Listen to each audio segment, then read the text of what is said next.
This is Sonika और आज हम बात करेंगे आप जब कैश की नहीं, आज हम क्रेडिट रिफंड की बात करेंगे, एक्सपोर्ट के रिफ़ंड की। जब आप एक्सपोर्ट के रिफ़ंड की बात करते हैं तो आपको जेसन बनाने में जो जो एरर्स आते हैं आज मैं वो आपको एक्सप्लेन करूँगी। जैसे आपने थंबनेल से देखा होगा, सबसे पहले हमें क्या करना होता है, ऑफलाइन यूटिलिटी को डाउनलोड करना होता है। ऑफलाइन यूटिलिटी डाउनलोड करने से पहले मैं आपको एक्सपोर्ट का रिफ़ंड का मीनिंग बताती हूँ। रिफ़ंड मतलब हमने एक्सपोर्ट किया लेकिन विदाउट पेमेंट ऑफ ड्यूटी किया, मतलब टैक्सेस किया। आपने किसी को एक्सपोर्ट कराया और आपने उसके ऊपर टैक्स नहीं लिया, मतलब आपने टैक्स उसके ऊपर नहीं चार्ज किया, तो गवर्नमेंट क्या करती है, उस पर आपने जो परचेज़ किया होगा मटेरियल, उस पर जो आपने टैक्स पे किया होगा वो आप उसका रिफ़ंड ले सकते हैं। क्योंकि आप एक्सपोर्ट कर रहे हैं तो गवर्नमेंट एक्सपोर्ट को प्रमोट करने के लिए ये बेनिफिट सबको देती है।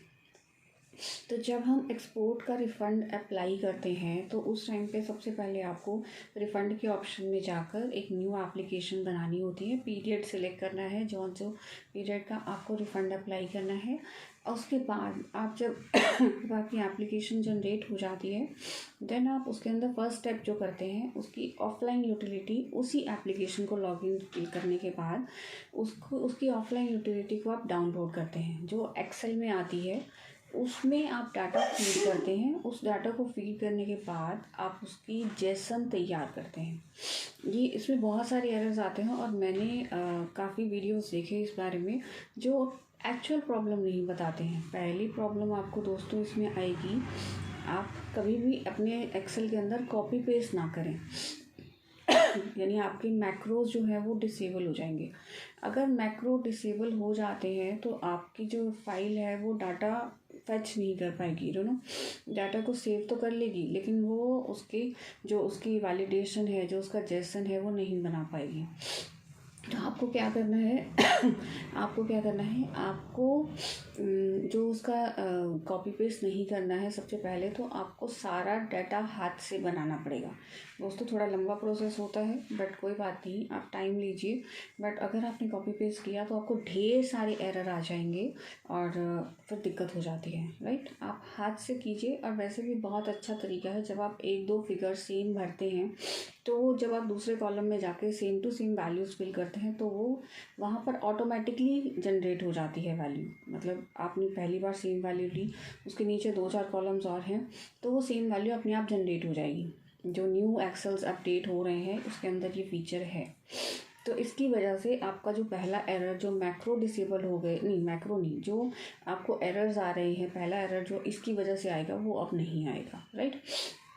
दूसरा एरर है मैक्रो डिसेबल होना। मैक्रो डिसेबल होने के बाद क्या होता है, आपकी फाइल जब खुलती है तो उसके ऊपर एक लाइन लिखी आ जाती है कि ये आपका मैक्रो डिसेबल हो गया है, और लर्न मोर की ऑप्शन आ जाती है ऊपर, राइट। आप उस लर्न मोर को, सबसे पहले आप जब डाटा डाउनलोड करते हैं, एक्सेल को डाउनलोड करते हैं, आप उसको फिल मत कीजिए, आप उसको ओपन कीजिए। पहले एक्सट्रैक्ट कर लीजिए, फिर उसको ओपन कीजिए। ओपन करके आप उस लर्न मोर को पहले तो बंद कर दीजिए फिर उसको सेव कर लीजिए। जब आप उसे सेव करेंगे, सेव करके आप उसे दोबारा बंद कर दीजिए। बंद करके आप उसे फिर से जब ओपन करेंगे तो ऊपर एक लाइन से लिखी आ जाती है इनेबल मैक्रोज। ये जब लिखा आ जाता है तो आप उसे क्लिक करेंगे तो वो मैक्रोज आपके इनेबल हो जाएंगे। इस स्टेप तक आपने डाटा फिल नहीं करना है दोस्तों, ध्यान रखिएगा। ये जो आपका डाटा फिल होना चाहिए मैक्रोज इनेबल होने के बाद होना चाहिए, राइट। अगर मैक्रो इनेबल नहीं है और आपने डाटा फिल कर लिया तो आपको दिक्कत होगी। सबसे पहले आप अपनी शीट में मैक्रोज इनेबल कर लीजिए, राइट। जब आपने मैक्रो इनेबल कर लिए, अब आपको सामने नज़र आ रहा है कि मैक्रो इनेबल हो गए हैं। अब आप उसके अंदर डाटा हाथ से फिल करना स्टार्ट कीजिए। ये बहुत बड़ा एरर है जो लोग बताते भी नहीं है, और काफ़ी बार वीडियोस में मैंने खुद चेक किया है, क्योंकि मैं खुद रिफंड्स अप्लाई करती हूँ तो मैक्रोज के डिसेबल होने की दिक्कत आती रहती है, बहुत बार आती रहती है। और सबसे ज़्यादा दिक्कत यही आती है क्योंकि उससे जेसन जनरेट नहीं हो पाती है, राइट। अब उसके बाद क्या क्या एरर्स आ सकते हैं, जैसे आपने एग्जैक्ट सेम टू सेम आपकी जो सेल चढ़ी है, सेम टू सेम, मतलब अगर पॉइंट में भी वो 0.1% है तो आपको वही सेम फिगर रखनी है। अदरवाइज जब आप ये वाला, अब जैसन तो अपलोड हो जाएगी, उसके बाद जब आप वहाँ पे साइट पे अपलोड करेंगे ना तो वहाँ पे दिखाएगा कि बिल जो है वो है ही नहीं, मतलब बिल वाज नॉट फाउंड और अमेंड हो गए, ऐसा दिखाएगा वो। उस पर लिखा आ जाएगा कि बिल जो है अगले महीने में अमेंड हो गए। अब मुझे भी ऐसा लगा कि जी मैंने तो बिल कोई अमेंड किया नहीं है, फिर बिल अमेंड कैसे हुए।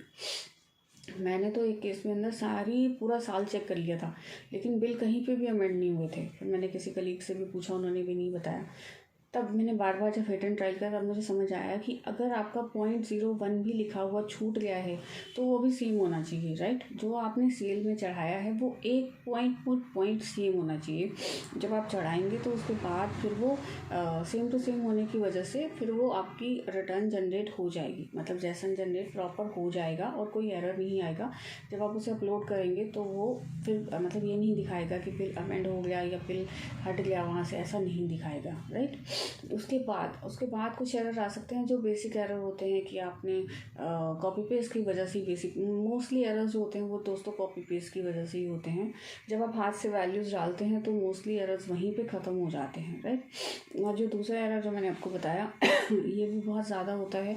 जब आप जेसन जनरेट करते हैं और आप उसके 0.01 भूल गए, या फिर आपका इनवॉइस के पहले कुछ इंग्लिश अल्फ़ाबेटिकल वर्ड्स थे वो भूल गए आप, या फिर आपने कुछ वैल्यूज़ को बहुत ज़्यादा बड़ा बना दिया, जैसे BRC का नंबर होता है, EXM का नंबर होता है, उसको बड़ा बना दिया आपने, वो ज़्यादा हो गया, वो भी दिक्कत हो जाती है। तो बहुत सारी चीज़ें हैं जो ऐसे दिक्कत करेंगी आपको। तो इन सबको एग्जैक्ट सेम टू सेम रखिए। जैसे शिपिंग बिल आप अपलोड करते हैं तो शिपिंग बिल की सारी डिटेल्स सेम रखिए। EGM की डिटेल्स होती हैं वो एग्जैक्ट सेम टू सेम रखिए। उसके बाद BRC की डिटेल्स होती हैं। BRC अगर कई बार क्या होता है, एक बिल की 3 BRC होती हैं, अगर वो बिल बड़ा हो तो आप उसकी 3 BRC अपलोड कीजिए, 3 BRC की डिटेल डालिए, तो वो एरर नहीं शो करेगा। आई होप आपको ये सारे पॉइंट्स एक्सपोर्ट के रिफ़ंड में ध्यान देने हैं जब भी आप रिफ़ंड अप्लाई करें, ठीक है दोस्तों। आई थिंक ये जो मैं आपको बता रही थी एक्सपोर्ट का रिफ़ंड था विदाउट पेमेंट ऑफ ड्यूटी, जिसका हम जनरेट करते हैं जैसन और फिर हम अपलोड करते हैं। उसके बाद तो सारा ही सिंपल होता है, आपको जब जैसन अपलोड करना होता है यही मेन काम होता है आपका। बाकी तो सब शॉर्ट स्टेप्स हैं। हार्डली हाफ एन आवर में आपका रिफ़ंड एप्लीकेशन तैयार हो जाएगी।